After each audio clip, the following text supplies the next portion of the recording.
boleh nggak sih kita boleh nggak sih kita makan itu? Apakah benar kalau kita harus lari-lari jam 12 siang untuk kita bisa dapatkan kekebalan tubuh yang baik? Kita akan bahas semua di PLAC webinar bersama dengan dokter dan juga PL Product. So, see you there. Masih ada pertanyaan seputar COVID? Tenang, semuanya bakal terjawab di webinar PLAC. Bersama dengan Brodox dan Dr. Tarki hari Minggu jam 15.30. Jangan lupa ya, registrasi dulu di bit.ly/PLAC webinar COVID. So, see you!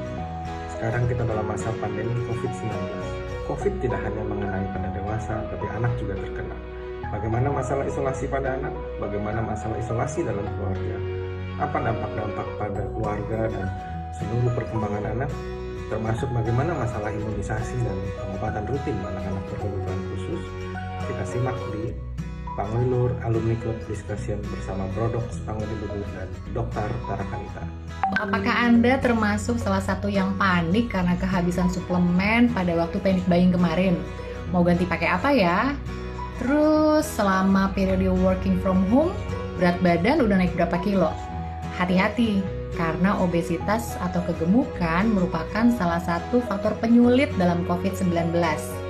Hari Minggu nanti jam 3:30 sore, saya Dr. Jualita Surapsari, spesialis gizi klinik, akan bareng-bareng dengan dokter-dokter dari Brodok PL dan juga Dr. Tarki akan membahasnya. Sampai ketemu! Jika kita ingin tahu lebih lanjut, apakah diri kita merasa cemas, sedih, khawatir, takut, yang berlebihan, atau masih dalam keadaan normal, temukan jawabannya lebih lanjut di acara webinar PLAC hari Minggu jam 3:30 sore, merupakan kolaborasi antara Dr. Tarakanita dan Dr. PL. See you there guys, bye!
Oke, sudah live. Thank you teman-teman. Halo, selamat sore teman-teman PL dan teman-teman Tarki, berkumpul lagi di PLAC webinar. Dan kebetulan pada hari ini membahas tentang buka-bukaan soal COVID bersama dokter-dokter Tarki dan dokter-dokter PL, yaitu Brodox dan Dokter. Di sini saya ditemani oleh teman saya, moderator Dr. Amanda. Halo. Gimana Mas Ovi? Halo, Dr. Amanda. Mungkin Hai. Dr. Amanda bisa menjelaskan kepada semua peserta yang hadir, kira-kira kita mau ngapain sih di sini nih? Oke, jadi terima kasih sebelumnya semuanya yang udah register dan bersedia meluangkan waktunya buat ngobrol-ngobrol bareng sama kita di sini. Sebenarnya santai aja ya Mas Ovi, jadi intinya ini bukan kayak kuliah, kita bakalan ngobrol-ngobrol nih tentang apa sih sebenarnya yang masih pengen kita semua ketahui tentang COVID.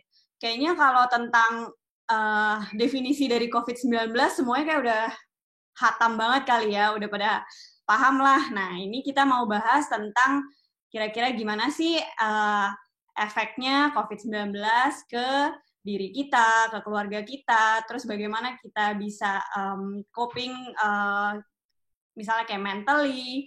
Nah, itu nanti juga bakal dibahas tuntas di sini. Terus juga kayaknya nanti ada pengalaman dari Wisma Atlet langsung ya, Dok? Mas Ovi? Ya, betul. Nanti ada pengalaman dari Wisma Atlet juga ada pengalaman dari orang yang pernah positif COVID, itu bagaimana bisa sembuh, itu nanti akan sharing di sini. Sebelum mulai acara kita dilanjutkan, kita ada kata sambutan sepatah dua kata dari Ketua Ikatan Alumni Pangudi Luhur, itu Mas Arief Kurnia Agung, dan juga Mbak Cynthia dari Ketua Initarki. Mohon dilanjut untuk Ketua Initarki untuk bisa ngasih sepatah dua kata. Mbak Cynthia. Mesti nyalain. Hai. Thank you for inviting us ya, to dokter-dokter muda dan cantik dan gagah-gagah. Saya Cynthia, saya bukan dokter, tapi excited sekali dengan acaranya hari ini. Thank you IKPL, Brodox sudah mengajak kolaborasi Initarki dan Dokter. Sedikit pesan mengenai Dokter. Dokter sebenarnya komunitas dokter-dokter gigi yang WA grupnya baru mulai sejak September 2019. Anggotanya 115 orang dan dari lintas angkatan nih katanya, termasuk yang dari Indonesia dan luar negeri juga. Apalagi ya? We believe that collaboration is key di zaman sekarang. Complex problems makin kompleks, problem makin butuh kita untuk bekerja sama. Dan kita boleh ya sedikit ceritain kemarin ini kita sudah berhasil fundraising. Mudah-mudahan kalian bisa ikut berpartisipasi juga. Kita yang sudah berhasil mengumpulkan 1030 APD dengan jumlah 105 juta sekian gitu loh. Nah, kali ini kita juga ingin mengajak kali-kali kalian tertarik untuk sembako. Sembako ini baru dimulai. Nanti bisa bertanya dengan Dr. Ririn dan Dr. Marisa yang kebetulan mungkin dari tim saya yang mengurus mengenai fundraising ini. Apalagi saya lulus 84, suami saya PL 81, seluruh keluarga saya dari PL, karena semua cowok-cowok. So, good luck. Kalian keren semua dan mudah-mudahan infonya hari ini banyak berguna untuk yang lagi galau di rumah. Thank you. Oke, selanjutnya bisa dilanjutkan dengan Ketua dari KPL, Mas Arief Satria Kurniagung. Silakan, Tum. Ya. Halo, sore. Assalamualaikum warahmatullahi wabarakatuh. Salam sejahtera untuk kita semua. Selamat sore, teman-teman, rekan-rekan alumni SMA PL, teman-teman, rekan-rekan alumni SMA Tarki, dan teman-teman yang non-PL dan non-Tarki juga yang ikutan di acara ini. Alhamdulillah, hari ini kita sudah menyelenggarakan PLAC, Pangudi Luhur Alumni Club yang kelima. Yang kelima selama masa COVID ini. Jadi biasanya PLAC ini adalah memang platform dari KPL, kita sudah selenggarakan kurun waktu 5 tahun terakhir. Biasanya kita adakan offline di SMA PL, 2 bulan terakhir kita adakan secara online. Dan mungkin saya juga bersyukur sekali hari ini akhirnya bisa kerjasama bareng Initarki. Salam kenal Mbak Cynthia, kemarin sudah sempat beberapa kali ketemu dengan pengurus Initarki dan mungkin dengan Mbak Cynthia-nya juga belum ketemu. Mudah-mudahan ini adalah awalan kita bisa collab lagi dari banyak event dan banyak kegiatan ke depannya, karena kan memang ya PL sudah secara alamiah sejak SMA juga dekat sekali kan dengan anak-anak Tarki. Mudah-mudahan kita ke depannya juga kegiatan-kegiatan alumni juga bisa lebih bareng-barengan lagi. Terus memang ya kita memang sekarang sudah memasuki bulan kedua ya, bulan kedua di pandemi COVID ini. Ada beberapa kota besar yang sudah memasuki pemberlakuan PSBB. Kondisinya memang cukup prihatin, baik untuk yang mereka kekurangan secara ekonomi maupun untuk di semua dunia usaha juga. Nah, memang masih banyak pertanyaan terkait COVID ini yang saat ini mungkin kita sendiri ini butuh jawaban ya. Mungkin kalau saya pribadi saat ini saya masih khawatir karena di rumah saya punya 3 anak masih kecil-kecil semua. Sedangkan saya juga dalam hari-hari mungkin masih perlu keluar rumah untuk pergi meeting atau pergi ke supermarket. Ada kekhawatiran kira-kira apakah mungkin saya bisa menularkan ke anak saya. Kemudian ada juga hal-hal yang sifatnya mungkin kayak kemarin kalau kita minum jamu tuh sebenarnya bener nggak sih bisa untuk ningkatin imun, untuk hindarin COVID. Terus kayak ada hal-hal lain emang jemuran emang bener kalau jemuran tiap pagi itu bisa bikin tubuh kita imun. Apakah harus makan telur tiap hari? Saya pribadi udah kemarin sempat nyobain makan telur. Akhirnya sempat jerawatan juga jadinya kemarin. Terus ya mungkin itu sih hal-hal itulah. Dan mungkin hari ini kita kehadiran banyak sekali panelis, ada 6 dokter dari Brodok dan dari dokter. Thank you juga udah participate di acara ini. Memang Brodok dan dokter ini adalah komunitas dokter-dokter yang dari alumni SMA PL dan SMA Tarki. Mungkin kita juga ada satu tamu spesial juga, Mas Budi PL83. Mas Budi ini adalah seorang sosok survivor dari COVID-19. Jadi beliau kemarin alhamdulillah sudah sembuh dan sudah recovery dari COVID-19. Mungkin nanti beliau akan juga share juga tentang pengalamannya kemarin menghadapi dan memerangi COVID tersebut. Mungkin itu aja dari saya.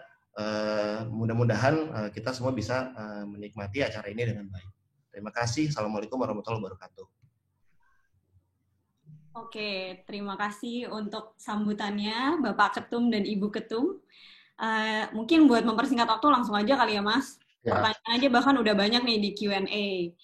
Kita perkenalkan dulu untuk segmen yang pertama. Nanti ada 2 dokter. Yang pertama Dr. Vito Damai, spesialis jantung, dan juga Dr. Martin, dokter spesialis anak.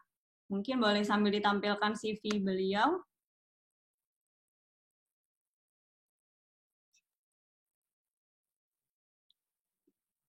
Oke, ini Dr. Vito Damai, PL 2001 ya. Jadi sekarang aktif menjadi dokter spesialis jantung dan pembuluh darah di Siloam Hospital Lipo Village. Waktu dan tempat dipersilakan Dr. Vito, mungkin mau langsung cerita-cerita. Mana ini Dr. Vito? Oke. Ya. Hai. Silakan Dok. Hari ini untuk acara yang spesial, saya ingin menyapa semuanya dari pengurus IKPL dan juga dokter, Mas Ovi, juga dokter Amanda, Om-om, kakak-kakak, saya nggak pernah dipanggil tante, kakak-kakak, teman-teman semua yang ada di sini, mungkin dari sebagian besar alumni PL dan juga alumni Tarakanita, saya hari ini senang banget karena bisa pakai baju kotak-kotak lagi. Kotak-kotak ini baju seragam kita dulu di Panggung di Luhur. Nah, saya ingin membagikan hal yang kita alami sehari-hari dan bersama juga dengan dokter-dokter, senior-senior saya yang ada di sini, yang mungkin kita nggak bilang kalau kita lagi acara di tempat umum. Kalau saya bicara di TV, saya nggak akan bicara kayak gini. Kalau saya lagi bicara di media sosial pun, saya nggak akan bicara kayak gini. Karena mungkin hal semacam ini tuh sulit kalau diungkapkan cuman dalam waktu cuman singkat aja. Dan malah yang saya temukan ketika ngobrol dengan teman-teman, malah hal-hal yang kita buka, ternyata malah membuat mereka semangat, optimis, dan juga punya harapan. Dan karena itulah saya ingin buka-bukaan. Dan apa yang saya sampaikan ini, saya percaya bahwa audiens yang ada di sini adalah orang-orang yang bisa berpikir kritis, juga dari pertanyaannya sudah lihat, pertanyaannya juga bagus-bagus, dan saya dengan senang hati mau ngasih tahu. Dan karena itu, please stay tune, karena apa yang kita bicarakan sekarang mungkin orang lain nggak tahu sebelumnya. Oke, langsung aja mungkin kalau saya dibantu dengan ada yang operator slide. Ovi ya, bukan? Bentar dok. Oh ya, oke. Sambil gitu, sambil bicara gini. Jadi, banyak orang bicara mengenai COVID, dan saya terus terang agak lumayan bosan juga, karena apa yang kita alami setiap hari itu di rumah sakit. Saya tadi siang baru dari rumah sakit ya. Baru dari rumah sakit, dan saya tadi nyampe untuk jam 2, saya sempat mandi dulu. Dan itu, ngomongan COVID itu membuat kita lelah, bukan cuma hanya masyarakat. Dokter pun kadang-kadang mulai lelah juga. Dan saya sendiri mengalami bahwa saya udah bosan sih sebenarnya bicara soal COVID. Ini kalau bukan karena alumni PL yang undang sih, mungkin saya akan tolak karena ini hari Minggu. Tapi spesial nih, karena alumni PL dan juga alumni Tarakanita, makanya saya sediakan waktu di hari Minggu ini untuk bicara soal COVID lagi. Ya. Nah, oke. Sekarang saya mau kasih apa yang menjadi fakta yang kita hadapi sehari-hari dan apa yang Anda perlu ketahui. Boleh dimasukkan di slide berikutnya, Ovi. Oke. Ini yang kita hadapi ya. Mungkin hal yang menyeramkan seperti itu, mungkin nggak semenyeramkan itu sebenarnya. Kalau kita tahu apa yang faktanya, apa yang menjadi kebenarannya. Karena itu, penting kita untuk tahu apa yang sebenarnya mesti kita ketahui, karena begitu banyak informasi yang masuk. Nah, namun sebagian orang ada yang justru menganggap remeh hal ini. Mereka akhirnya apa? Mereka tanpa fakta, mereka menganggap bahwa ini adalah hal yang sepele. Makanya mereka bikin teori konspirasi. Konspirasi itu nggak bisa beol. Tapi kalau ini, mereka bilang bahwa teori konspirasi itu adalah, oh ini sebenarnya nggak ada, dan lain-lain. Saya mau kasih tahu bahwa itu ada. Saya nggak akan melayani mereka di media sosial, dan memang saya diminta waktu itu untuk on one dengan salah satu musisi ini, tapi saya memilih nggak mau. Karena menurut saya, ya itu bukan pada tempatnya. Tapi karena menurut saya sih malah hal semacam itu malah nggak mendidik. Nah, karena itu saya mau kasih tahu hal semacam ini. Coba di slide berikutnya. Kita kasih lihat. What happened sebenarnya pada COVID-19 yang kita alami sehari-hari. Kalau kita di rumah sakit, sekarang Anda bisa lihat, boleh masuk slide berikutnya ya. Saya masuk di rumah sakit tadi, misalnya ya. Rumah sakit itu jauh lebih sepi dibanding dulu. Anda tahu bahwa orang-orang yang serangan jantung pun itu takut ke rumah sakit. Kalau dibilang bahwa sekarang, kenapa kok bisa angka kematian meningkat? Kematian kok meningkat? Padahal katanya angka positifnya nggak seberapa. Oh, jangan-jangan itu memang angka kematiannya bukan berarti karena COVID aja dong. Bisa juga karena yang lain kan? Ya benar, memang betul. Karena sebagian orang mungkin dia ada kritis di rumah, dia stroke, atau di sesak napas, takut ke rumah sakit. Ini adalah real experience, karena kadang-kadang pasien datang, kayak saya datang kemarin ada pasien 60-an tahun, dia dikonsulkan ke saya, dokter jantung, karena memang dia punya masalah jantung sebelumnya, dan dia datang dengan kondisi usus buntu yang berat. Berat kenapa? Karena kondisi klinisnya kurang begitu baik, dan ternyata dia sudah sakit sejak seminggu lalu. Tapi ketika dioperasi, itu nanah semua, udah sampai di isi perutnya itu sudah sampai nanahnya, pusnya udah keluar semua. Dia terlambat datang, karena dia menunda, takut ketularan. Ada pasien yang sampai dia datang itu, akhirnya datang dalam kondisi setengah badannya sudah nggak bisa gerak. Saya bilang, kenapa sekarang datang? Dari 3 hari lalu sebenarnya sudah mulai rasa kebas-kebas. Dia tahu udah mulai rasa bahwa setengah badannya kok mulai nggak enak rasanya. Tangannya sebagian udah lebih lemas, tapi dia takut datang ke rumah sakit. Bibirnya, dia ngomong tiba-tiba cadel. Padahal sebelumnya dia ngomong lancar. Tanda-tanda stroke, tapi dia nggak mau ke rumah sakit, takut ketularan. Ada juga orang lebih aneh lagi. Dia datang, dia udah pernah hubungin saya, lalu ini salah satu saudara sejawat ya. Jadi sejawat juga beberapa kali telepon juga. Nah, dia bilang, ini kayaknya om kaku kok kayaknya sesak napas ya. Saya bilang, kalau begini kondisinya inti kata ini harus ke rumah sakit karena sesak napasnya berat. Saya bilang, dia mulai udah duduk aja udah ngos-ngosan. Saya bilang, ini sih mesti ke rumah sakit dulu ya, soalnya saya takutnya selain infeksi juga dia ada riwayat jantung, takutnya dia terjadi akut heart failure atau gagal jantung. Kalau orang awam bilang anfal gitu ceritanya. Nah, dia menunda, takut ketularan. Saya bilang, lah orangnya panas, demam ya, orangnya demam, ada sesak napas. Saya bilang, justru bukan kamu takut ketularan, justru Anda mestinya takut Anda yang menulari. Siapa tahu Anda yang positif sebenarnya. You should go to hospital dong sebenarnya kan. Nah, ini kadang-kadang akhirnya orang bingung, kapan saya harus ke rumah sakit, kapan enggak? Karena semua orang takut, dan nggak bisa membedakan yang mana takut, yang benar, yang mana enggak. Karena the fear of the virus itself, itu kayaknya the more dangerous than infeksinya gitu. Nah, satu sisi, saya mau menceritakan apa yang terjadi di rumah sakit. Kalau Anda ke rumah sakit sekarang, Anda tidak akan lagi menemukan orang pakai jas putih. Kalau Anda lihat ke rumah sakit sekarang, dokter-dokter pun pakai baju seperti kalau Anda lihat di baju operasi. Kalau orang-orang mau operasi, bajunya cuma satu sleeve saja.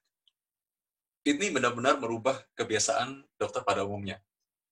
Karena baju seperti itu dianggap lebih aman dan tidak menularkan, lebih sedikit menularkan virus atau kuman penyakit yang lainnya. Sebenarnya dari dulu kita harusnya begitu. Cuma memang di Indonesia kadang-kadang orang nggak pakai seperti itu. Nah, yang saya mau ceritakan, orang-orang di rumah sakit pun itu ketika datang pasien, mereka sudah langsung akan mengecek Anda untuk COVID. Jadi, jangan tersinggung, karena memang itulah protokolnya. Kita punya, di rumah sakit saya bekerja di rumah sakit yang transit COVID. Jadi saya dosen, bekerja di rumah sakit pendidikan. Rumah sakit pendidikan ini untuk mendidik calon-calon dokter. Kami punya 2 rumah sakit, satu rumah sakit yang pusatnya, satu lagi rumah sakit satelitnya. Rumah sakit satelit ini punya bed lebih sedikit. Nah, rumah sakit satelit ini jaraknya sekitar 10 menit dari rumah sakit kami. Rumah sakit ini sekarang dikhususkan hanya merawat pasien COVID saja. Nah, rumah sakit kami yang satu lagi yang di pusatnya, yang bersebelahan langsung dengan Universitas Pelita Harapan, Fakultas Kedokterannya, ini gini, kami menerima pasien yang umum juga, tapi begitu pasien datang dan dia demam, batuk, atau dia ada sesak napas, kita langsung pisahkan dulu. Kita pisah mereka. Jadi, orang-orang datang yang bukan keluhan itu kita pisah juga. Jadi supaya tidak saling menularkan dan kita tetap melayani pasien-pasien yang memang butuh bantuan. Jangan sampai mereka kritis, tapi mereka takut ketularan dan mereka akhirnya saling menularkan atau malah tidak datang. Jadi karena itu dipisah. Nah, yang menjadi persoalan adalah gini. Sekarang kadang-kadang pasien yang datang juga mungkin dengan gejala yang nggak khas. Seperti yang Anda lihat di slide ini ya. Ini adalah gambaran-gambaran yang mungkin nggak khas dan mungkin ada. Orang-orang dengan mata merah, demam, batuknya mungkin sedikit, tapi kelihatan matanya tuh merah sekali. Saya pernah dapat pasien seperti ini, dan karena saya aware dari awal, memang kita kan memang dari awal sudah curiga dulu ya, orang dengan kelihatan klinisnya seperti apa, datangnya seperti apa, keluhannya lain pun kita biasanya, dokter-dokter senior yang ada di sini pasti sudah tahu juga, dokter senior yang ada di sini nanti mereka juga pasti akan berbagi juga. Kita ada namanya insting klinis ya, penampakan klinis. Pasien itu lewat dari pintu aja, dia masuk aja kita udah kira-kira, ini orang mau ngomong apa ntar kira-kira. Jadi kalau ada dokter ngingetin Anda, itu berarti karena dia lagi examine, dia lagi periksa sebenarnya. Pasien masuk dari pintu aja saya udah lihat, wah ini orang ini kayaknya agak kurang fit, dan katanya memang merah ya. Katanya, Bapak demam. Andai kata dia bilang, enggak saya nggak demam kok. Nah, cuma saya gali lagi. 3 hari lalu, 4 hari lalu, oh iya 5 hari lalu saya memang sempat agak meriang, tapi sekarang udah enggak. Ada batuk. Batuk sih nggak selalu sih, batuk biasa aja. Oke. Keluhannya apa? Sakit dada, seperti orang mau serangan jantung. Tapi kita nanya, kayaknya bukan ke arah sana ya. Oke, EKG, ronsen segala macam, saya kejar tuh hasil ronsennya, saya tanya. Orang itu gimana tadi pasien itu? Oh iya dok, ini pneumonia kiri kanan. Hasil labnya gimana? Rapid testnya positif. Langsung masuk untuk swab berikutnya. Langsung masuk protokol, lalu dia akhirnya dirawat, diopname, lalu di CT scan juga. Memang dia COVID positif ternyata. So, banyak bentuk datang, bukan cuma batuk-batuk dan demam lagi, walaupun memang itu masih menjadi yang utama. Nanti di anak-anak juga akan dijelaskan oleh Dr. Martin, senior saya, apa sih yang terjadi kalau anak-anak. Tapi kalau pada orang dewasa, memang sih paling utama masih 1 demam, batuk-batuk kering, itu masih 80%. Yang ketiga sesak napas kalau berat, itu pada 30% orang. Yang lain-lain, ada yang diare malah, 15% orang diare. Lalu ada yang gejalanya seperti orang yang merah-merah kulitnya, seperti alergi, seperti ada di sini. Dan di ujung-ujung kulitnya itu malah seperti ada gambaran yang kulitnya lebih gelap. Ya ini sebenarnya gambaran adanya, mungkin ada clot ya, atau adanya kayak semacam gumpalan darah gitu. Nah sekarang, kenapa sih orang nanya-nanya ya, kenapa bisa ada orang tiba-tiba berat sekali kondisinya? Orang dirawat dengan COVID-19, bukan cuma keluarga yang bingung, dokter juga kalau dia nggak kerjasama, dia nggak kolaborasi, dia juga akan kewalahan. Karena kenapa? Ini menyerang banyak sistem.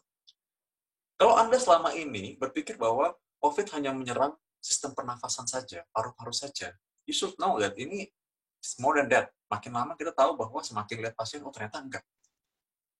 COVID ini dia bisa menyerang paru-paru, ya. Karena secara pendek kata, di paru-paru itu dia punya reseptor, ya, tempat di mana dia itu bisa tahu bahwa, oh ya ini saya boleh masuk dong. Nah, dia masuk, dapat akses, dapat kayak kartu itu, oh saya bisa akses masuk ke dalam sel yang sehat, lalu dia memperbanyak diri di sana, dan dia mengambil alih sel yang sehat itu. Nah, di paru-paru yang paling banyak, tapi ada yang nomor 2 yang lebih banyak juga, jantung. Maka itu kalau ada orang yang bilang bahwa ini teori konstipasi nih, teori konstipasi, saya bilang, ya kalau lu pikir ini teori konstipasi, coba deh lu ke rumah sakit. Lu lihat tuh orang-orang semua yang dirawat sampai berat begitu. Oke lah, mungkin ada teori konspirasi. Tapi maksudnya yang real yang kita hadapi sebagai tenaga medis dan jadi fokus kita adalah kita nolong dulu orang ini. Karena pada kenyataannya orang-orang dengan kondisi yang tiba-tiba berat dan semuanya ditemukan khasnya sama dan ada barang ini yang sama di sini, itu berarti ini adalah real, terlepas dari ini konspirasi apa enggak. Orang yang tidak punya penyakit jantung sebelumnya bisa terserang jantungnya juga. Karena virus ini bisa menyerang langsung otot jantung. Makanya kenapa orang-orang yang dirawat yang masih usia muda kadang-kadang ditemukan jantungnya besar sekali. Atau dikatakan, oh nggak punya riwayat jantung, kok tiba-tiba sekarang jantungnya malah berat sekarang. Ya, karena memang ditemukan dari 49% pasien yang dirawat di critical care atau ruang intensif, ternyata ada myokarditis atau peradangan pada otot jantungnya. 20% pasien yang terinfeksi oleh COVID ternyata punya peradangan langsung di sel jantungnya. Itu dari data sekitar 400-an pasien di Amerika. So, yang kita alami di sini gimana? Pasien kadang-kadang punya aritmia, pasien kadang-kadang punya gangguan irama listrik jantung, dan itu mengaruh ke jantungnya. Oke, itu kadangnya dipindahin karena kode mungkin waktu saya kelewatan ya. Kalau menurut Ovi udah lewat jam, nggak apa-apa ya, kasih tahu aja saya. Nah. Oke dok, 2 menit lagi dok. Oke, saya mau kasih lihat, gunanya apa sih, kenapa ada orang tes rapid test, nanti kalau Anda mau tanya, boleh silakan aja ya. Rapid test ini orang bilang, kayaknya rapid test itu nggak berguna. Ada yang bilang berguna, tergantung, ada konteksnya. Saya cuma bisa bilang bahwa gini, ketika Anda melakukan rapid test adalah kalau misalkan Anda memang bekerja di tempat umum dan Anda apalagi kerja sebagai orang medik. Dan apakah boleh rapid test Anda lakukan? Sekarang memang boleh aja, kan Anda boleh nyatanya, Anda boleh beli sendiri. Permasalahannya adalah interpretasinya. Apa yang Anda lakukan kalau ternyata positif? Kita bisa diskusi lagi nanti ya, oke. Slide aja berikutnya, kalau memang ada yang mau tanya silahkan. Slide. Nah, yang saya mau pesankan adalah begini.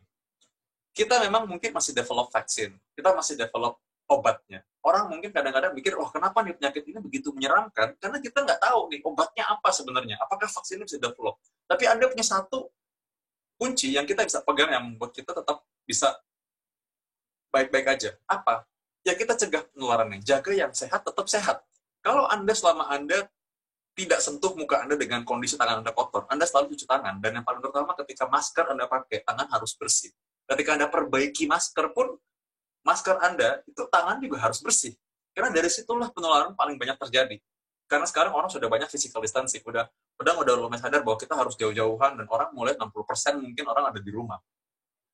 Yang membuat orang menular adalah orang lupa ketika perbaiki masker, mereka pegang-pegang muka tanpa sadar, itu yang membuat mereka ketularan. Jadi, as long as kita cuci tangan, setiap kali makan kita tahu cuci tangan dulu, setiap kali benerin masker atau pegang muka kita cuci tangan dulu, dan kita tetap jaga jarak sehat, jaga 1 meter 2 meter, kemungkinan untuk ketularan itu sangat kecil sebenarnya. Karena itulah yang kita pegang. Dan saya berharap, dan ini menurut saya positif thinking-nya, bahwa dengan adanya pandemi ini, menurut saya sih ya, orang-orang memang semakin paham bahwa kesehatan adalah investasi terbesar mereka. Dan itu adalah modal yang mereka punya sekarang. Mau dibilang vaksin, mau dibilang obat, mau dibilang apapun itu. Ternyata kalau mereka melakukan hal-hal sederhana saja dalam hidup mereka sehari-hari, itu cukup untuk membuat mereka terlindung dari virus COVID-19 ini dan juga tentu penyakit yang lainnya. Selain itu, Anda mesti dengar lagi, apa saja, kapan mesti olahraga. Nanti ada dokter Pandai Putu juga akan ngomong soal itu. Kapan Anda mesti makan yang sehat. Makan sehat itu apa sih? Apalagi sekarang lagi resesi. Makan sehat ntar mahal lagi. Enggak, pasti makan sehat itu sebenarnya bisa sehat dan juga bisa hemat. Ada caranya kalau Anda tahu. Nanti Dr. Jolita akan ngomong. Lalu bagaimana anak-anak ini? Apakah mereka terlindung apa enggak? Saya bisa ngeluarin ke anak-anak enggak? Habis ini Dr. Martin Lehmann akan bicara soal itu. Yang paling terakhir dan aku rasa yang paling penting adalah juga menjaga pikiran kita supaya kita tetap bisa tenang dan rileks. Saya nggak pernah bilang jangan panik. Tiap kali kita bilang jangan panik, Anda akan semakin panik. So, bilang relax, dan tenang aja. Karena habis ini nanti ada Dr. Anggia juga akan bicara mengenai bagaimana supaya Anda secara mentally Anda bisa tetap sehat dan Anda bisa lebih tinggi imunitasnya. Itu dulu sementara ini, Ovi. Saya kembalikan lagi ke moderator ya. Oke, terima kasih Dr. Vito. Bagi peserta yang mau tanya-tanya soal Dr. Vito, bisa langsung di kolom Q&A aja. Selanjutnya, Manda bisa diperkenalkan untuk Dr. Martin Lehmann. Oke, kita lanjut ke pembicara kedua. CV-nya mungkin boleh ditampilkan lagi ya.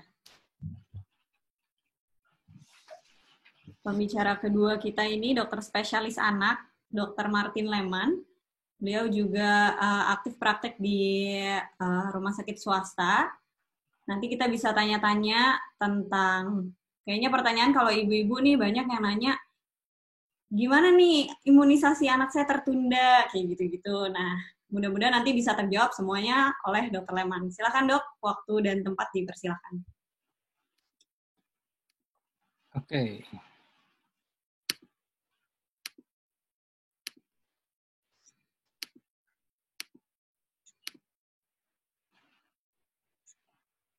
Ya, halo.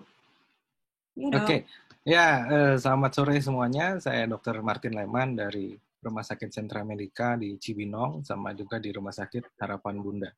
Saya kebetulan di kedua rumah sakit ini memang juga menangani pasien yang suspek COVID maupun yang masih PDP. Banyak sekali sih memang pertanyaan seputar COVID pada anak. Sebagian untungnya tadi Vito udah terangin ya, jadi saya udah kebantu banget nih. 80% dari jawab sama Vito sebetulnya. Tapi intinya gini, kalau pada anak itu kita suka ada diskusinya, benar nggak sih bisa kena pada anak? Karena di laporan-laporan di seluruh dunia itu di bawah 5% pasiennya anak yang terkena. Tapi bukan berarti nggak ada. Di Indonesia sendiri kasusnya ada. Bayi yang terkena ada. Definisi anak kalau di Indonesia itu sampai 17 tahun ya, mengikuti seperti juga di WHO. Jadi kasusnya yang confirm case memang setahu saya sampai kemarin itu masih di bawah 100 dari hampir 13.000 total kasus COVID. Tetapi pasien pada anak ini ada juga yang fatal yang sampai meninggal ada, walaupun sebagian besar nggak parah-parah banget. Ada problem-problem lain sebetulnya yang pada pasien anak ini jadi nggak seperti dewasa penanganannya. Nanti saya cerita bagaimana isolasinya, bagaimana dampak lain. Tapi yang sering juga ditanya, kenapa sih pada anak itu bisa nggak seberat pada dewasa? Ada banyak teori. Salah satunya ketika anak itu dia masih relatif imunisasinya belum terlalu lama.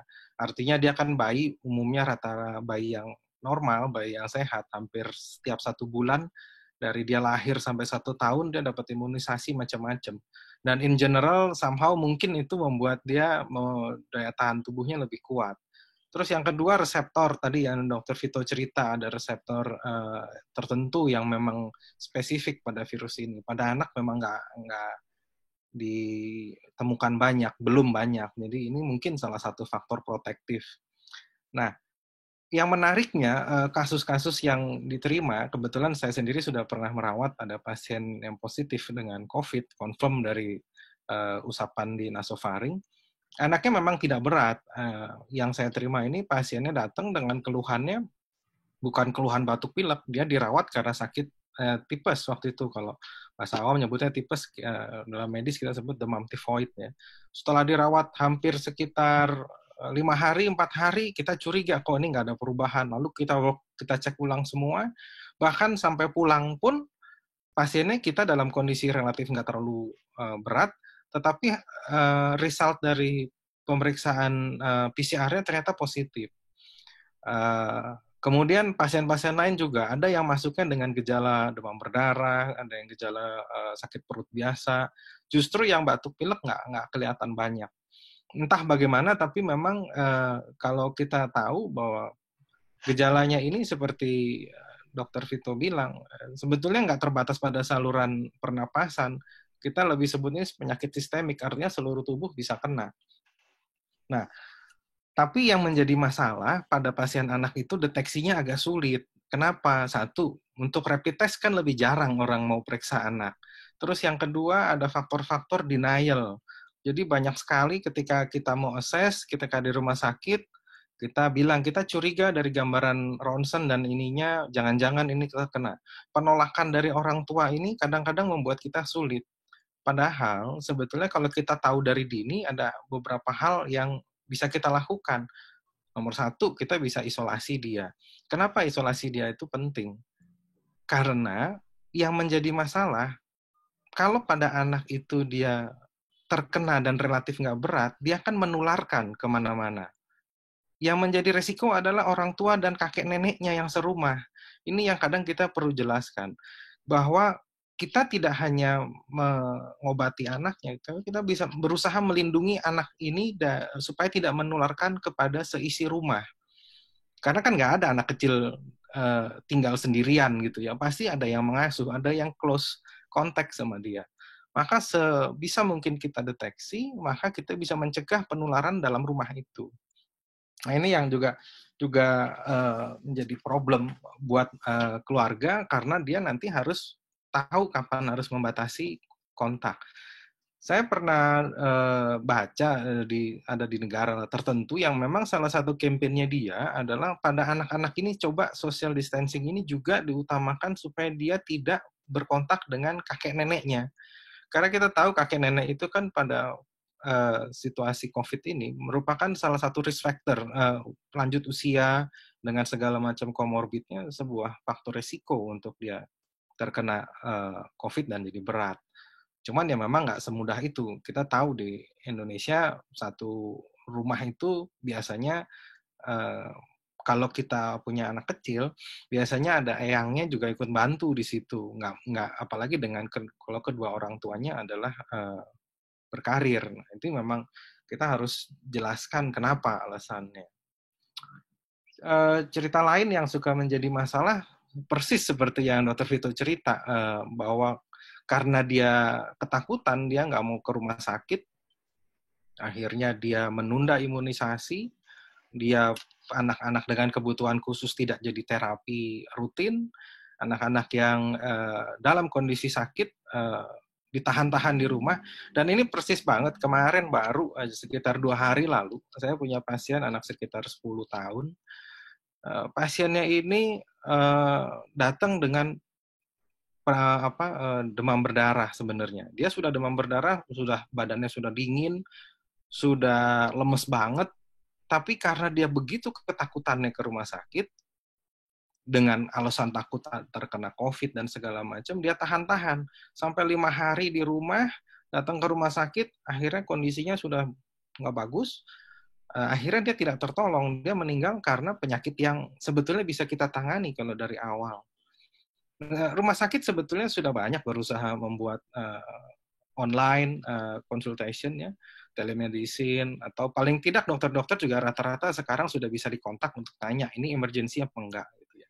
Tapi memang stigma rumah sakit itu sebagai sarang penularan dan sebagainya menjadi, kalau saya nyebutnya sebagai collateral damage. Banyak sekali yang cerita-cerita kayak begini yang kita alami. Kenapa ini? Ya ini karena mungkin ketidaktahuan kita terhadap penularannya dan resiko lainnya. Nah, yang paling sering ditanya kalau soal imunisasi, jadi mungkin sekitar 2 bulan lalu memang dari Ikatan Dokter Anak itu menganjurkan imunisasinya ditunda dulu. Sebetulnya itu anjuran ketika di awal. Jadi kenapa? Karena kita anjurkan pada saat itu banyak rumah sakit belum siap untuk membuat pemilahan pasien sehat, anak yang mau imunisasi dengan yang kemungkinan sakit. Nah, kalau sekarang kan kita sudah lewat dari 1 bulan, jadi sebetulnya imunisasi tetap harus dilakukan dengan memperhatikan bahwa rumah sakitnya memang sudah siap untuk memisahkan pasien mau imunisasi atau pasien yang sakit. Nah, yang jadi masalah selalu didebat, kenapa harus diimunisasi? Karena begini, sekarang kita tahu beberapa bulan dan tahun-tahun lalu tuh kita ada beberapa kali kejadian wabah, ada difteri dan segala macam. Itu karena imunisasinya nggak beres kita. Program imunisasi kita itu bisa dibilang cakupannya belum begitu memuaskan. Dengan adanya kita menunda imunisasi terlalu jauh, itu resiko akan ada wabah lain lagi juga akan muncul.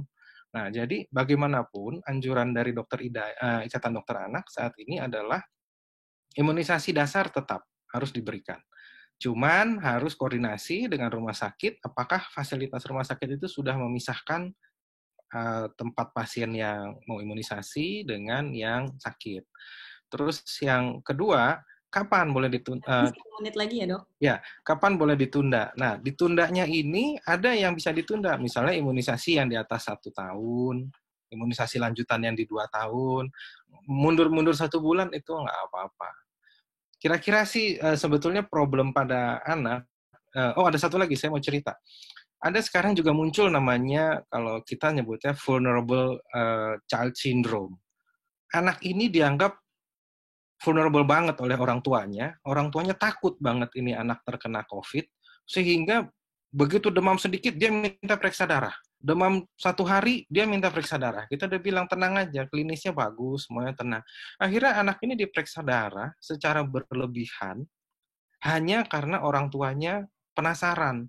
Jangan-jangan anak saya sakit, jangan-jangan anak saya sakit. Ini malah nggak sehat buat anaknya. Nanti bisa dibahas lebih lanjut nih dengan Dokter Bona nanti dari psikiatri anak. Jadi bahwa anaknya sendiri jadi stres karena dia lingkungannya seperti paranoid sekali buat dia. Dia demam sedikit, batuk sedikit, orang tuanya langsung ngeliatin dia, wah ini baru ke dokter nih, langsung periksa darah, ronsen. Besoknya masih demam, periksa dokter lagi gitu. Nah ini nggak sehat juga. Anaknya secara kejiwaan juga jadinya nggak sehat. Nah, jadi mudah-mudahan dengan kita sharing di sini, kita bisa bahas diskusi lebih lanjut. Ada kondisi-kondisi yang memang kita perlu waspada mengenai COVID, tapi kita juga berlebihan tidak usah. Kita lakukan yang terbaik dan kita bisa lah laluin ini semua. Mungkin introduksi dari saya segitu dulu, Dr. Amanda. Siap, Dok. Terima kasih Dr. Martin atas penjelasannya dan cerita-ceritanya. Tadi mungkin nanti yang masih punya pertanyaan boleh ditaruh di kolom Q&A. Kita punya segmen terakhir buat Q&A. Terus kita masuk ke yang selanjutnya mungkin ya, segmen kedua. Gimana Mas Sofi? Segmen kedua tentang apa nih? Segmen kedua ini lebih dokternya bicara hampir dokter tentang gizi dan tentang hubungan psikiater tentang anak nih, bagaimana kondisinya pada saat ini. Mungkin untuk pertama bisa kita perkenalkan dulu, ini akan bicara selanjutnya adalah Dr. Anggi Hapsari, ini dari Tarki 98, mungkin bisa ditampilkan CV-nya untuk Dr. Anggi Hapsari.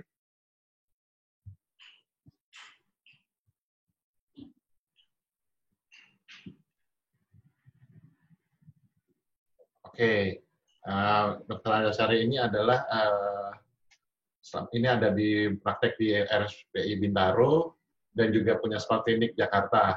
Nah, mungkin Dr. Anggia ini akan membahas lebih banyak soal untuk gimana sih normalnya, harus normalnya waspada atau berhati-hati, berjaga-jaga, mudah takut dan sulit tidur semenjak COVID ini. Nah, mungkin Dr. Anggia bisa menjelaskan bagaimana tuh menghadapi semua ini. Terima kasih. Halo Ovi, thank you buat pertanyaannya. Halo semuanya, apa kabar? Saya Dr. Anggia Hapsari, saya dari Tarki 98. Salam kenal semuanya. Nah, memang benar, pertanyaan yang pertama tadi itu seringkali banyak orang bertanya-tanya terus. Saya ini masih termasuk biasa nggak sih? Masih termasuk normal nggak? Rasa cemas yang saya alami, rasa takut yang saya alami, atau rasa galau gitu kan ya, jadi bingung gitu kan, mesti gimana nih, karena kan kita hidupnya untuk saat ini, sementara ini dalam keadaan yang statis ya. Kalaupun mau kita keluar, kegiatan pun kita kan berkurang dan kontak kita dengan orang lain pun juga berkurang. Mungkin kita boleh tampilkan slide pertama, Mas Ari. Jadi ternyata rasa cemas, sedih, dan stres, bingung, takut itu, ataupun rasa marah, itu adalah sesuatu yang normal pada saat kita dalam keadaan krisis seperti ini. Kita bisa segera ingat-ingat, gimana ya kalau ketika kita lagi stres, takut, bingung, biasanya kita melakukan apa? Kita bisa mulai dengan bicara dengan orang terdekat kita mengekspresikan perasaan kita, baik itu emosi negatif, emosi positif, kita ekspresikan dengan cara yang tepat dan dapat diterima oleh sekitarnya. Dengan harapan ketika kita bisa mengekspresikan emosi kita, itu akan membantu kita untuk meredakan perasaan kita tersebut. Boleh next slide lagi, Mas? Gimana sih cara kita mengatasi emosi itu? Kita bisa mengatasinya misalkan kita dengan mengalihkannya dengan kegiatan-kegiatan yang misalkan bisa meningkatkan rasa positif kita. Misalkan dengan apa? Kita melatih relaksasi yang sebenarnya kita selama ini belum pernah melakukannya, gitu kan? Karena mungkin kita terlalu sibuk, kita nggak punya waktu, gitu ya. Ataupun misalkan kita bisa juga melakukan kegiatan atau hobi-hobi yang sebelumnya selama ini kita tinggalkan. Misalkan dulu kita kebun aja nggak, pasti mungkin suruh orang urus, atau nggak kita nggak pernah punya waktu, kita sekarang bisa mulai, oke, kita coba ya kita gardening gitu kan ya. Atau nggak misalkan dengan memelihara hewan peliharaan yang baru, atau nggak misalkan dengan mengurus rumah yang sebelumnya selama ini belum punya waktu. Atau mungkin kita juga bisa membaca buku yang membuat kita jadi jauh lebih tenang, membuat pikiran kita jauh lebih terbuka, tidak hanya melulu terfokus pada masalah COVID-19 ini. Nah, kemudian berikutnya lagi, Mas. Nah, apa sih sekarang yang harus kita aware? Mana yang termasuk normal, mana yang sudah tidak termasuk normal lagi? Kita harus berhati-hati ketika kita sudah ada perasaan di mana perilaku dan emosi kita tidak terkontrol. Contohnya seperti apa? Kebersihan memang perlu dijaga dan itu sangat penting. Tapi ketika kita itu melakukan secara berulang-ulang, di luar dari kebutuhannya, kita sudah harus mulai aware. Nah, kemudian apa lagi? Ketika kita tidak bisa mengontrol rasa marah kita, tanpa ada pemicu yang jelas, tanpa ada trigger yang jelas, kita bawaannya pengen marah terus, kesel terus. Atau tanpa ada pemicu yang jelas, kita bawaannya jadinya gelisah terus. Ataupun mungkin sedih tanpa ada sebab. Ataupun mungkin kita bawaannya jadinya melo, mager, terus-menerus gitu kan, jadi badan rasanya sakit, setiap bangun tidur rasanya nggak fresh gitu kan, sehingga mengganggu siklus tidur kita udah mulai harus aware.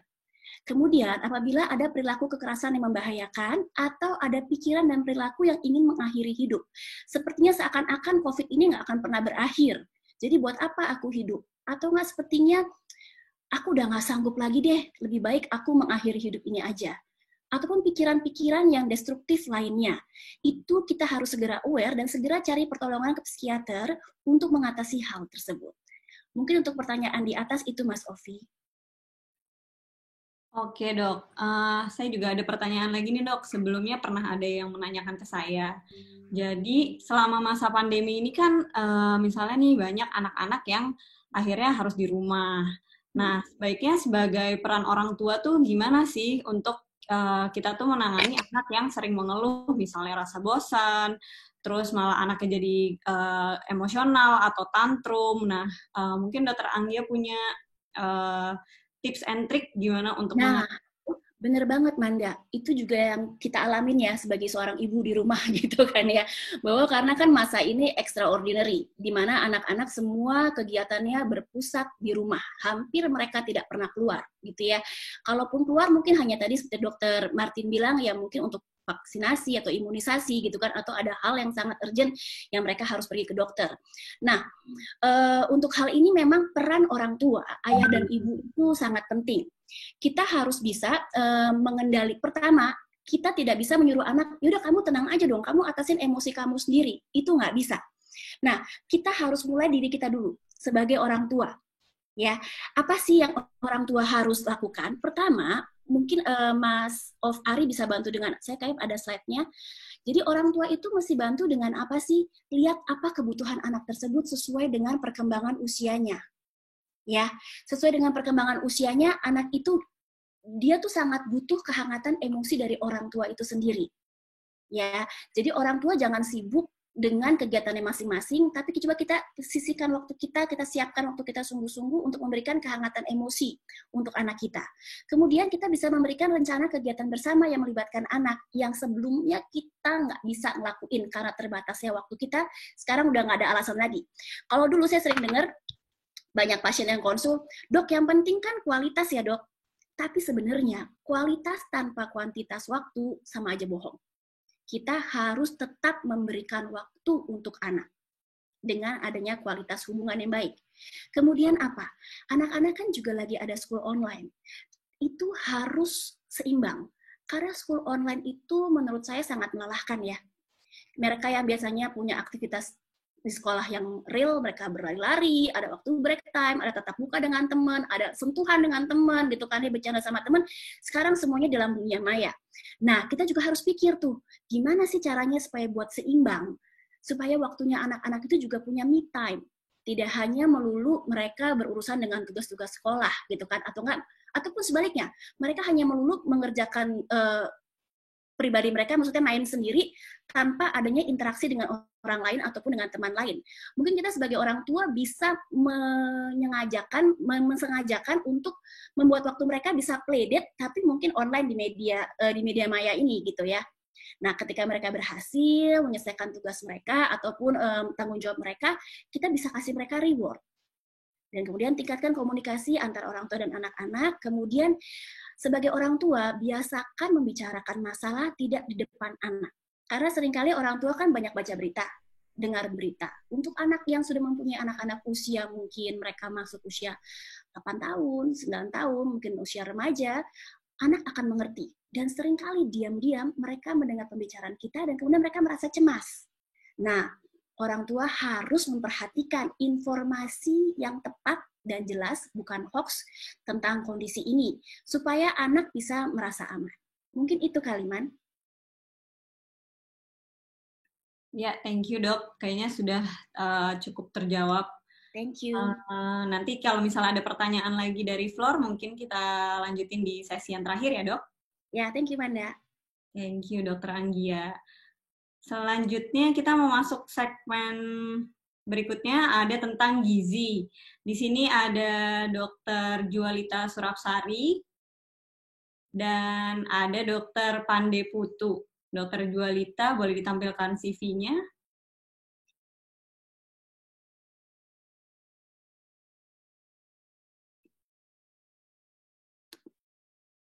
CV-nya Dokter Jualita boleh ditampilkan, Mas Arif? Oke, ini Dokter Jualita Surapsari, Magister Gizi, Spesialis Gizi Klinik. Beliau lulusan Tarki tahun 98, saat ini bekerja di Rumah Sakit Pondok Indah, Rumah Sakit Pelni, dan juga Prodi Healthcare Bintaro. Nanti mungkin Dokter Jualita nih mau menceritakan tentang asupan gizi apa yang bisa kita konsumsi selama masa ini. Terus juga kayak kemarin kan banyak yang panic buying, jadinya vitamin harganya langsung membumbung tinggi. Kira-kira ada nggak sih backup plan selain mengkonsumsi vitamin-vitamin tersebut? Mungkin Dokter Jualita, waktu dan tempatnya silakan dok. Oke, thank you Manda. Halo semuanya, terima kasih hari ini kita udah bisa kumpul bareng, walaupun kumpulnya mesti online. Perkenalan lagi, saya Jualita, biasanya dipanggil Lita, saya dari Tarki 98. Hari ini aku pakai scarf khusus, kotak-kotak, ya, supaya ingat lagi sama Tarki, gitu, selalu ingat. Oke, kalau ngomongin gizi, sebetulnya saya rasa udah banyak banget informasi yang kita dapat, gitu ya. Gizi itu ada dua, kita bisa untuk pencegahan kalau di COVID ini, dan yang kedua bisa juga untuk treatment. Gitu. Yang saya akan bahas di sore hari ini akan lebih banyak ke pencegahan. Nah, sekarang ini kita semua kan lagi masanya work from home. Yuk lanjut. Lagi masanya work from home. Ketika kita lagi di rumah aja, nggak bisa kemana-mana, biasanya kita mulai akan bosan. Mulai bosan, kemudian kita mulai mencari cara gimana supaya kita bisa lebih nyaman. Nah, seringkali kita terjebak untuk mengkonsumsi makanan-makanan yang kita anggap sebagai comfort foods, gitu. Karena ketika kita mengkonsumsi makanan-makanan tersebut, akan terjadi pelepasan hormon serotonin yang akhirnya membuat mood kita baik, gitu. Tapi ketika kita mengkonsumsi makanan yang membuat kita nyaman ini, biasanya makanan ini termasuk makanan banyak gula, yang akhirnya meningkatkan risiko kita untuk menjadi obes, gitu. Nah, seringkali saya ditanya, dok, katanya orang yang gemuk itu survival-nya atau outcome-nya dia ketika mendapat COVID itu lebih jelek, bener nggak? Gitu. Sebetulnya dua-duanya bisa mengganggu sistem imun kita. Jadi, kan kalau kita ngomongin status nutrisi, kita bicara tentang apakah secara umum, secara kasar, tinggi dan berat badan kita proporsional atau enggak sih gitu. Biasanya kita mengukurnya paling gampang pakai body mass index gitu. Nah, orang yang body mass index-nya rendah, kalau orang Asia kita biasanya pakai patokan itu yang normal 18,5 sampai 22,9 atau 23 lah. Nah, yang kita anggap berat badan kurang atau sampai ke jatuh malnutrisi, itu yang di bawah 18,5. Jadi, tinggi berat badannya tidak ideal. Nah, orang yang status gizinya jelek, yang malnutrisi ini, biasanya kalau kita cek di dalam darahnya ada hormon yang namanya leptin. Hormon leptin ini dia kadarnya rendah. Nah, sebenarnya hormon leptin ini pun punya peranan dalam sistem imun kita. Jadi dia bisa membantu untuk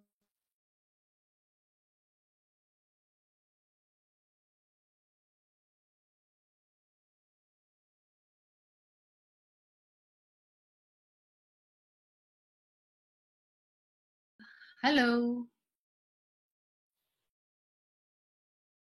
Ya ampun. Halo. Ya, halo. Kenapa Ya, ya? oke. Oke. Apa, Ya. lanjut aja. Nggak apa. Oke, Dok. PPT-nya? Ya, oke. Jadi ada yang namanya sel T. Sel T itu dia berperan dalam sistem imun kita. Nah, ketika orang itu kekurangan nutrisi, status gizinya jelek, dia membuat ketidakseimbangan, sehingga orang ini lebih rentan terhadap infeksi. Sebaliknya, orang yang obes atau kegemukan, ternyata kalau kita periksa, leptinnya itu berlebihan. Kemudian ada yang namanya faktor proinflamasi atau faktor yang menyebabkan peradangan. Itu kadarnya juga tinggi. Sehingga biasanya orang yang obes ketika dia kena COVID, sistem imunnya itu akan bereaksi berlebihan. Gitu. Sehingga biasanya outcome-nya jelek. Yuk, lanjut. Lanjut, slide.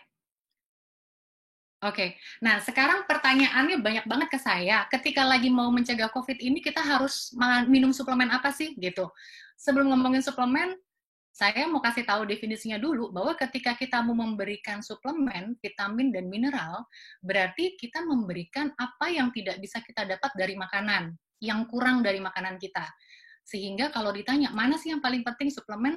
Sebetulnya semuanya penting, karena apa? Karena kalau kita ngomongin sistem imun, semuanya itu berperan. Mulai dari kita harus makan protein dalam jumlah cukup, karena protein ini merupakan bahan baku juga untuk membentuk antibodi, gitu. Nah, sekarang ngomongin suplemen. Biasanya orang ngomongin suplemen itu, yang pertama diomongin vitamin C, gitu kan? Nah, vitamin C, banyak yang berlomba-lomba untuk minum vitamin C dalam dosis tinggi. Bahkan ada yang manggil ke rumah untuk disuntik gitu ya, diinfus pakai vitamin C. Sebenarnya, teman-teman, di sini vitamin C kebutuhan kita untuk orang yang sehat itu nggak banyak. Jadi untuk perempuan kebutuhannya cuma 75 mg per hari. Sedangkan kalau laki-laki cuma 90 mg. Nah, ketika kita mau mencegah suatu penyakit, termasuk COVID, kita perlu setidaknya minimal itu dulu. Jadi 75 sama 90. Sebenarnya nggak gede kan, gitu. Nggak seperti suplemen-suplemen yang banyak dijual, gitu. Nah, kalau kita mau lebih aman, kita bisa naikin 2 kalinya, sampai 200 mg per hari. Sebetulnya kalau kita lihat dalam bahan makanan kita, 200 mg per hari ini masih memungkinkan kita dapatkan dari sayur sama buah. Contohnya, yang ada di gambar saya ini bisa difoto, disimpan. Kalau kiwi, satu butirnya itu dia udah 65 mg. Kalau jeruk, ukuran sedang, itu 70 mg. Dan yang gede lagi, itu sebenarnya pepaya. Pepaya kan ada di mana-mana kan? Gitu. Dan murah juga, gitu. Jadi dalam 200 gram pepaya, itu kira-kira satu mangkok kayak mangkok mie ayam lah gitu. Dalam 200 gramnya itu udah mengandung vitamin C 120 mg gitu. Jadi untuk memenuhi kebutuhan dasar tuh udah cukup. Tapi nanti ada pertanyaan lagi biasanya. Kan sekarang kita lagi mau mencegah COVID, perlu nggak sih lebih banyak? Nah, kembali lagi, yang dimaksud dengan kebutuhan dasar adalah untuk sistem tubuh kita bekerja secara optimal, termasuk juga sistem imun. Namun, kebutuhan ini bisa meningkat pada orang yang sedang memang mengalami infeksi. Tetapi kalau dia tidak mengalami infeksi dan tidak ada kondisi khusus, maka kebutuhannya tetap segitu. Gitu. Dan juga ada satu penelitian bahwa ketika kita lagi mau mencukupi kebutuhan vitamin dan mineral dalam tubuh, artinya kita harus pastikan apa yang kita makan itu memang di dalam tubuh itu cukup. Kan tujuannya maunya itu.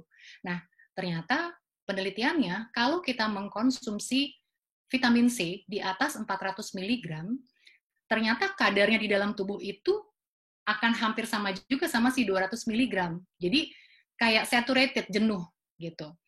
Nah, yang dikhawatirkan juga ketika mengkonsumsi vitamin C lebih dari 1000 mg per hari, ternyata di penelitian di urinnya itu terbentuk oksalat. Nah, oksalat ini merupakan salah satu komponen dalam batu ginjal, batu saluran kemih. Jadi, vitamin C yang asalnya dari makanan, yaitu sayur sama buah, dengan vitamin C dari suplemen, itu ada sedikit perbedaan. Kalau yang dari buah, selain dia mengandung asam askorbat atau vitamin C, dia juga mengandung asam sitrat. Nah, asam sitrat ini gunanya menjaga supaya oksalat tidak membentuk batu ginjal. Gitu. Lanjut.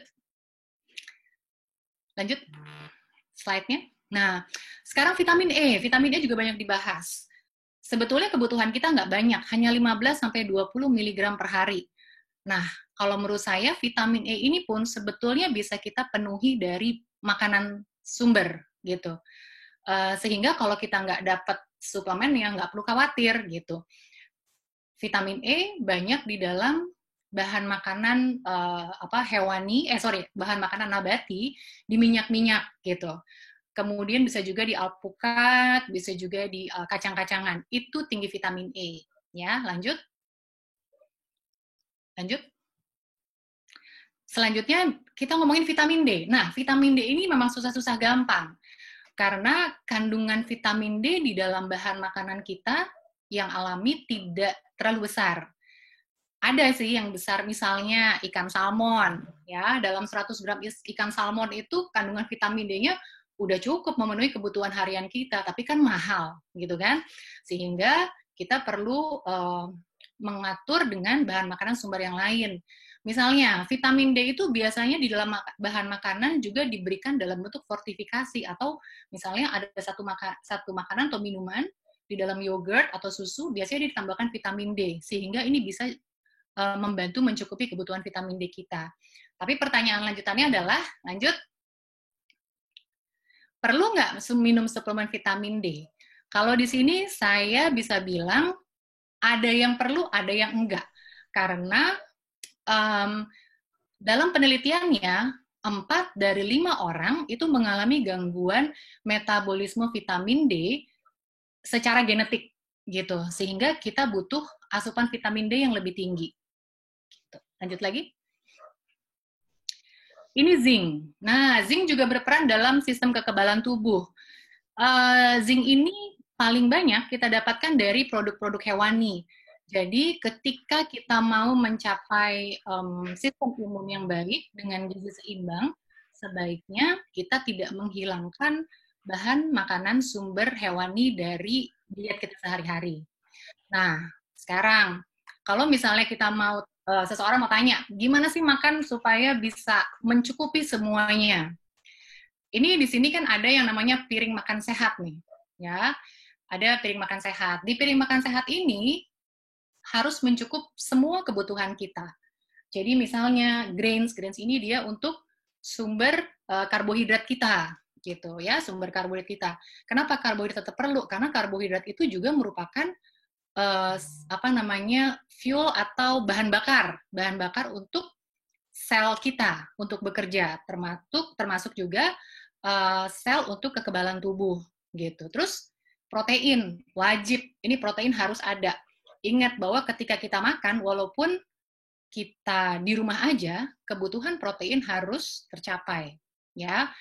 Protein bisa dari mana? Bisa dari bahan makanan sumber hewani maupun nabati. Ingat bahwa protein menyusun sistem kekebalan tubuh kita juga untuk memproduksi yang namanya antibodi, gitu. Ya, di dalam zinc itu juga mengandung di dalam protein hewani juga mengandung zinc yang tadi bermanfaat untuk sistem kekebalan tubuh. Terus sayur membantu juga mencukupi kebutuhan vitamin dan mineral kita, dan juga buah. Jadi kalau misalkan mau ditanya suplemen apa yang perlu, kita lihat lagi makan kita udah bener belum. Kalau makannya udah bisa kayak gini sehari 3 kali, ya, saya rasa vitamin nggak perlu lagi, karena vitamin C aja sudah akan bisa tercukupi dengan makan buah setidaknya sehari 2 kali. Gitu. Oke, terima kasih dok. Ya. Sebenarnya ada pertanyaan lagi nih dok, banyak banget yang menanyakan juga kira-kira bisa nggak sih tertular COVID dari makanan? Misalnya kita beli makanan atau kita beli sayur, buah, terus apa yang harus kita lakukan supaya kita nggak tertular COVID dari justru bahan-bahan tersebut gitu dok? Jadi sampai sekarang sih belum terbukti bahwa COVID ini bisa menular lewat makanan. Meskipun ada satu report yang menyatakan bahwa si virus ini bisa terdapat juga di dalam feses ya, di dalam tinja gitu. Nah, sebetulnya sih ketika kita makan dan kita pastikan makanan ini memang sudah dimasak dengan matang dengan suhu minimal 65 derajat, seharusnya virus sudah nggak ada. Gitu. Jadi memang kan harusnya makan di rumah, ya kan? Tapi kalau misalkan mau makan order dari luar, boleh-boleh aja. Tetapi ketika kita handle makanan tersebut, jangan lupa sebelum dan sesudahnya cuci tangan. Terus wajib dipanaskan dulu, sehingga kita yakin bahwa memang virusnya sudah mati. Gitu. Oke, thank you dok. Oke, terima kasih Dokter Jolita. Selanjutnya, segmen berikutnya adalah ini kebetulan dokter juga bagian nutrisi dan gizi, tapi lebih kolaborasi dengan bagaimana kita olahraga pada saat COVID-19 ini. Berikutnya adalah Dr. Pande Putu Agus. Bisa ditampilkan CV-nya?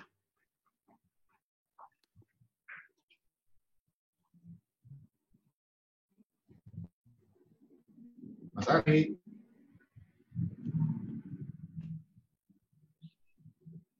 Oke, Dr. Pandil ini adalah Kepala Instalasi Gizi dari RS Bayangkara Polri TK1, Direktur Operasional Sport Medicine Center, dan juga SF Gizi Klinik RSUKI, serta Divisi Medis Nutrisi dan Doping PBS. Silakan hadir, Dr. Pande, bergabung bersama kami.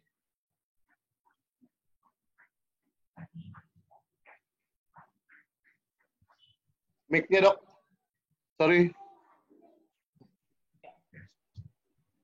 Halo. Sudah? Oke. Silakan, Dok. Ya.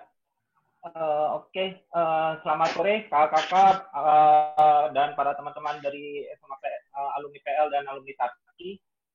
Perkenalkan saya Dr. Pandi Putu. Nah, tadi saya sama kayak Jualita, sama dokter spesialis gizi klinik di sini, tapi saya akan menambahkan dari segi gimana caranya untuk kita tetap aktif selama work from home ini, selama kita stay karantina di rumah ini. Saat ini tadi dijelaskan sebelumnya adalah bagaimana cara pola kita nutrisi yang tepat, yang bagus selama kita menjalani karantina rumah ini. Tapi selalu juga diingat, selama kita di rumah, kita juga tetap aktif bergerak. Kenapa? Walaupun kalau kita asupannya terlalu, kita tetap makan, kita makan sehat, tapi aktivitas fisik kita juga rendah. Yang terjadi adalah ya kita lebih mudah untuk mengalami ya sakit. Badan kita yang biasanya kita aktif, tiba-tiba kita nggak pernah berolahraga, kita mulai merasa pegal-pegal, mudah meriang, dan ya akhirnya malah kita sendiri malah gampang terpapar untuk penyakit virus ini. Sebenarnya kalau untuk berolahraga, aktivitas fisik itu kita bisa lakukan di outdoor atau indoor, tapi sesuai dengan peraturan yang protap yang telah berlaku. Dari American College of Medicine, bisa minta slide yang pertama, Mas? Oke, bentar, Dok.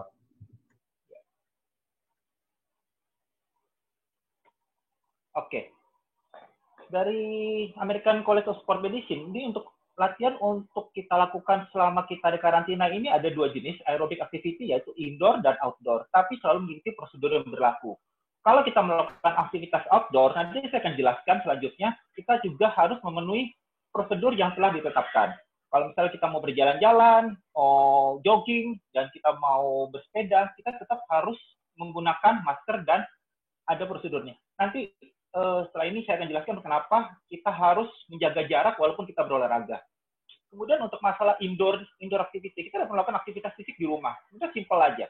Kita bisa kayak melakukan dansa, kemudian kita main lompat tali, kemudian melakukan exercise yang bisa dilakukannya dengan exercise-nya seperti yang kita lihat. Kita bisa banyak sekali saat ini di YouTube, kita banyak sekali aktivitas fisik yang telah diajarkan oleh lembaga-lembaga sport internasional, bagaimana cara kita beraktivitas fisik. Kemudian jika kita di rumah ada treadmill, silakan kita bisa melakukannya. Nah, tapi selalu diingat di sini adalah aktivitas fisik yang kita lakukan, kita harus intensitasnya adalah bersifat ringan ke sedang. Kita tidak boleh terlalu high intensity. Kenapa? Dengan high intensity kita sendiri malah lebih cepat capek dan akhirnya menurunkan untuk imunitas kita. Dan kemudian juga kita selain melakukan aktivitas aerobik, kita juga melakukan aktivitas yang strength training. Strength training ya contohnya dengan kita melakukan aktivitas yang dengan menggunakan badan kita sendiri. Paling gampang yaitu kayak squat, push up, plank, dan aktivitas strength training lainnya. Itu juga banyak kita dapat di YouTube saat ini juga sudah banyak sekali. Nah, kenapa aktivitas fisik ini juga kita perlu? Karena pada saat kita diam di rumah, kita yang sering terjadi adalah karena kita cuma bekerja di rumah, ya biasanya kita aktivitas di luar, kita untuk makan kita cari keluar, kemudian kita cari duduk. Sekarang kita habis kerja, ambil duduk, kemudian belum jam makan, tiba-tiba kita cari makanan, lihat kulkas dan gimana. Akhirnya walaupun telah diatur bagaimanapun, akhirnya kita terjadi adalah apa? Kita makan bukan di luar waktunya. Jadi dengan aktivitas fisik ini, kita juga membuat diri kita juga sebenarnya secara psikologis juga kita merasa nyaman, bisa merasa tenang, dan berguna juga untuk menghilangkan kepanikan yang terjadi pada masa pandemi ini. Nah, kemudian sini saya akan menjelaskan mengenai apa yang harus kita awasi pada saat kita melakukan aktivitas outdoor. Slide selanjutnya. Oke, Dok. Bentar, Dok. Ya.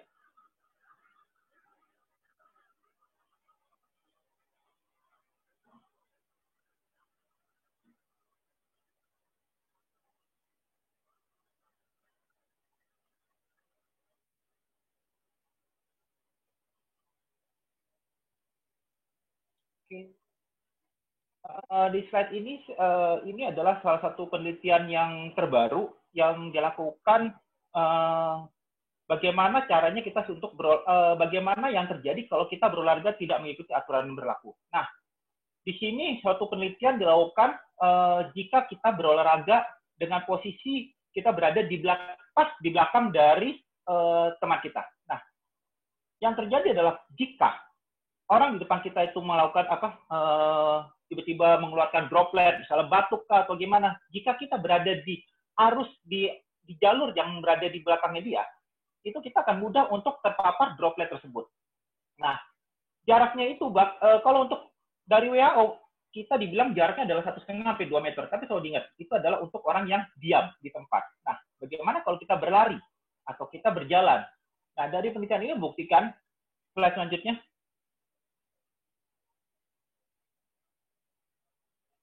Dari penelitian ini membuktikan jika perhatian di gambar yang A dan B ini, jika kita pas berada di belakangnya dengan jarak yang hanya sekitar 1,5 atau 2 meter, pasti kita akan terpapar pada saat kita berlari.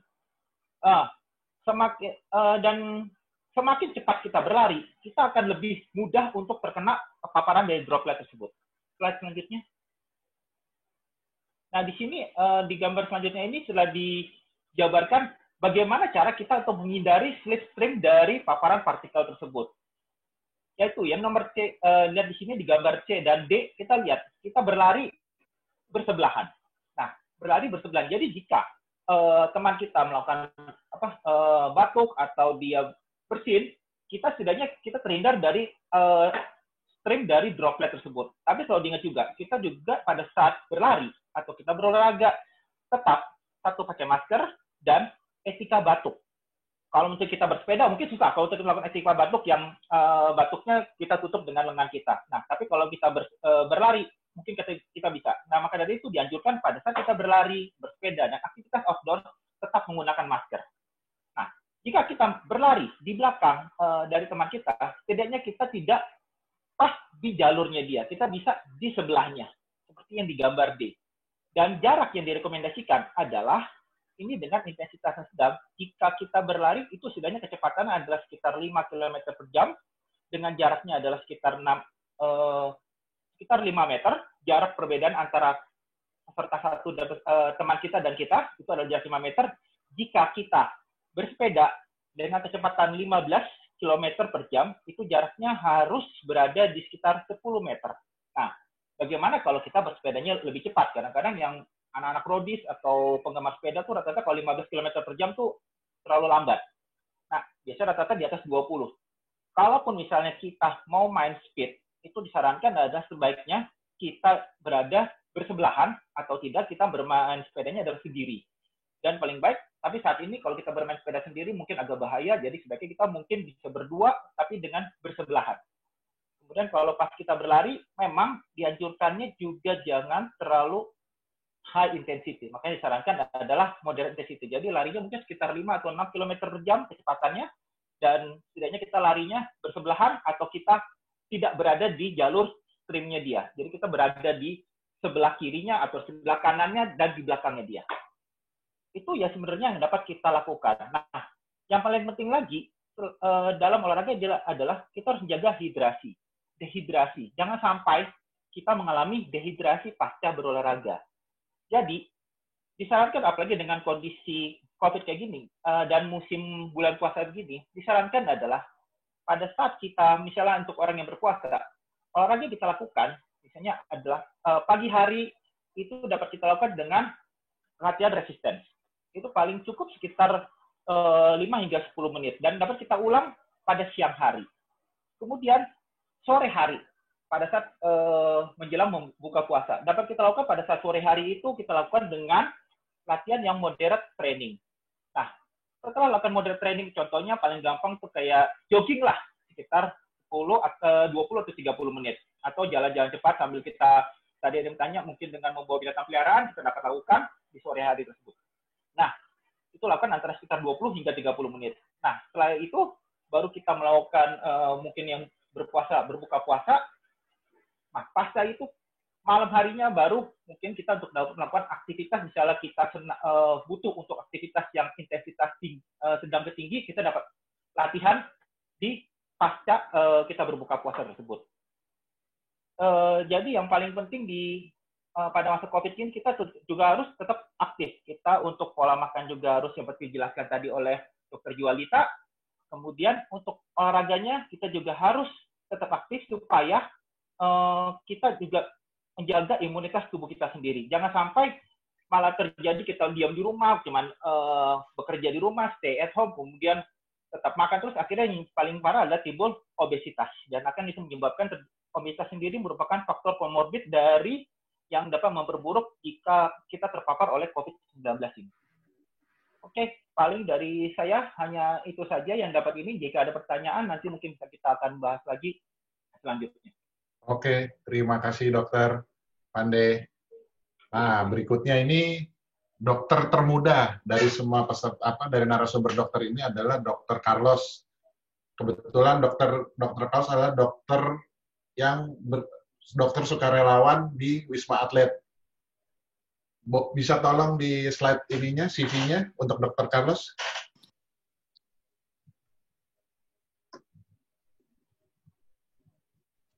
Dokter Carlos. Halo Mas Sofi. Oke. Dokter Carlos. Halo.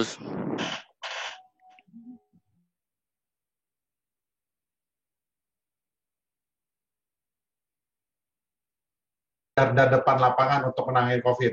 Silakan di-sharing Dokter Carlos untuk pengalamannya selama di Wisma Atlet. Terima kasih. Oke. Halo dokter-dokter senior, teman-teman sejawat yang lainnya. Terus saya perkenalkan diri secara ulang. Nama saya Dr. Freddy Christian Carlos, biasanya dipanggil Carlos.